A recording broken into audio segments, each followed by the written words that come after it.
সম্মানিত হাজী সাহেব, উনি কে আসলে, কোথায় যাচ্ছেন, এটা ওনার চিন্তা করা।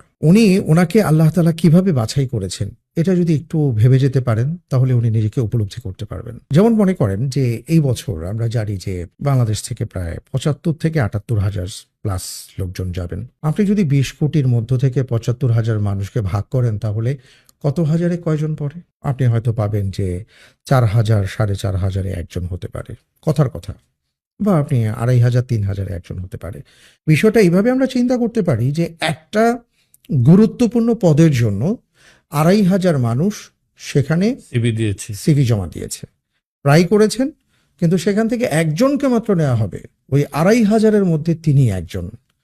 তখন ওনার নিজেকে কতটা সৌভাগ্যবান মনে হবে? আমরা কি কখনো ভেবে দেখেছি যে ৭৫,০০০ মানুষের মধ্য থেকে আমি একজন, মানে ২০ কোটি মানুষের মধ্য থেকে আল্লাহ তাআলা আমাকে প্রতি ২,৫০০ বা ৩,০০০ বা ৪,০০০ লোকের মধ্যে বাছাই করেছেন। আমি যদি চিন্তা করে দেখি যে সারা বিশ্বে যদি ৮০০ কোটি মানুষের মধ্য থেকে ২০ লক্ষ মানুষ এবছর হজে গিয়ে থাকেন, তাহলে তার মধ্যে যদি আমি একজন হয়ে থাকি তাহলে ৪,০০০-এ একজন। আল্লাহ তাআলা ৪,০০০ মানুষের মধ্য থেকে আমাকে বাছাই করেছেন। আমি মনে করি যে এটা আমাদের চিন্তা করা দরকার।